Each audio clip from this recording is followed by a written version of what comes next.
Mabuhay, Kamustika, welcome. How are you? This is Bob from Love Beyond the Sea.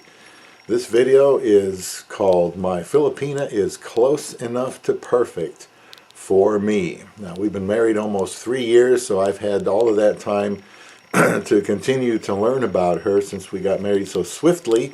We continued to learn about each other right after we got married. And we've probably all heard that Filipinas make great wives. That's probably why you're here kicking the tires. Maybe you've subscribed. And by the way, I absolutely never remember to ask anybody to subscribe to this channel, so I'm going to do it now while I just mentioned it, because otherwise, even if I put it in my notes, I'm not going to do it because I just cannot remember for whatever reason. So please subscribe to this channel. It's to help foreigners in Filipinas.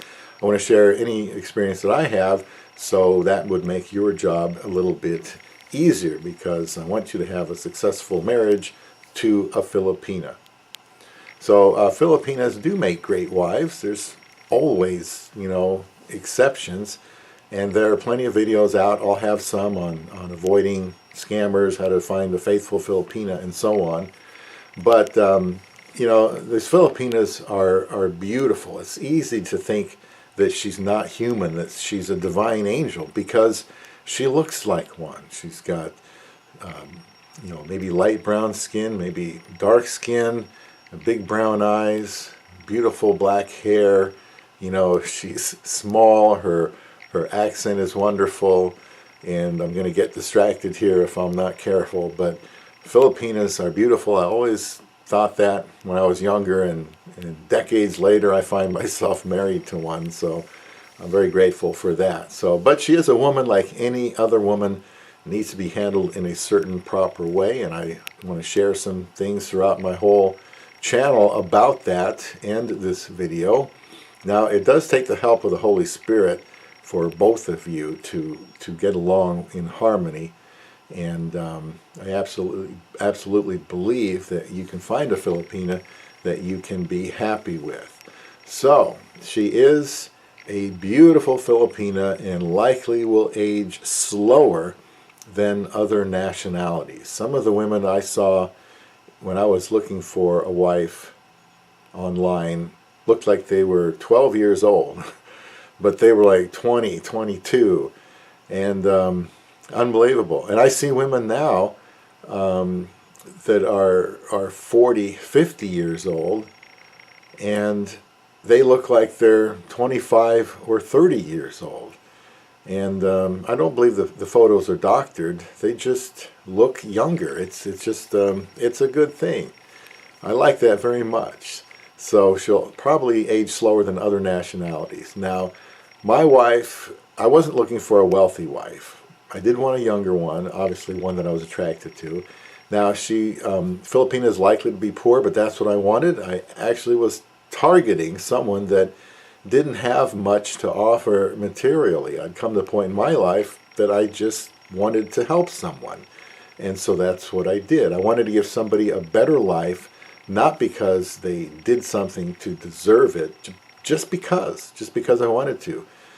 I could have married somebody that had been working 30 plus years, had a good pension, retirement, 401k, whatever, and that's kind of what I assumed I would be doing. But eventually in my life, I just decided to look for something else when I couldn't find anybody, here in my own country. So a lot of people have that same difficulty, and that's why I want you to consider the Philippines. Now, my wife really desires to be a good wife. She's never going to be a perfect wife. She's close enough for me, but she takes her role as my wife very seriously. No one is perfect, but she wants to do well. Now, she still has her own sin issues, as I do, and we will be working through that for the rest of our life with the help of the Holy Spirit. And we must learn to deal with these things and caution against, the first sign of trouble, overreacting. It doesn't matter if there's an age gap or not. There's going to be difficulties. There's going to be troubles in the flesh that the Bible talks about in 1 Corinthians 7. And it's just reality. It doesn't mean it should scare anybody away. and there are ways to deal with that. So we've gone through that, and we will, till maybe not today, but we will. Again, that's just life. It's been very rewarding to dwell with her according to knowledge. I learned some things about her as we go on. That's good. And of course, he learns some things about her, and she learns some things about me that are real but aren't so good. That's just part of living together. You can spend years with somebody dating and not know what you're going to find out until you're actually married to them. So even if they seem perfect before you get married, that will be shattered once you get married. So try not to expect perfection, even from a Filipina. Now, it's been also rewarding to see how many ways she is good to me. The other day, I was upset, going to bed, kicking the sofa back here, saying things I should never say. Well, it wasn't about my wife. It was about something else that had been building up, and boy, I was hot. Now, I kind of expected to get the cold shoulder or some bad, my wife telling me to be quiet and don't talk like that and so on. And she did say she was concerned about the way I was talking, because it had become out of character for me to talk like that. But what did this amazing woman do?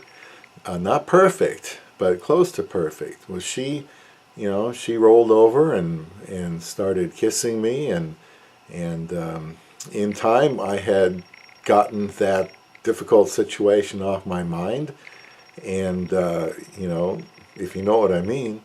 And this is just one of the most wonderful things anyone has done, because she recognized in me, I certainly was being imperfect, and she recognized that I needed something. She didn't want me to go to bed just so filled with rage and tension.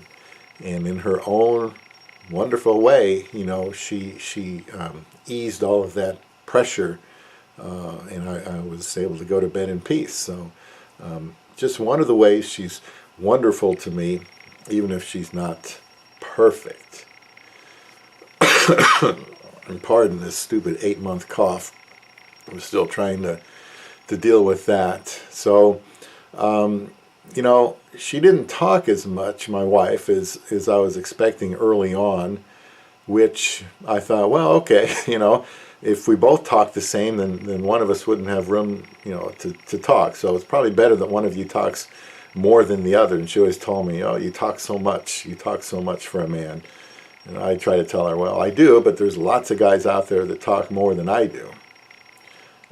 So, she didn't talk as much, and that's fine. That's actually a good thing. A lot of people complain about their wives talking too much.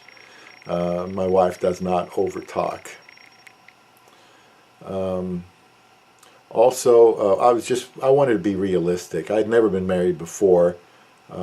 I didn't want perfection. I was just trying to be realistic. So we talked about the biblical roles of marriage, the way things should be, to have a good marriage, not a perfect one, but I am her provider, I am her protector. I want to meet her needs, put her desires above my own. I need her help, I need her companionship.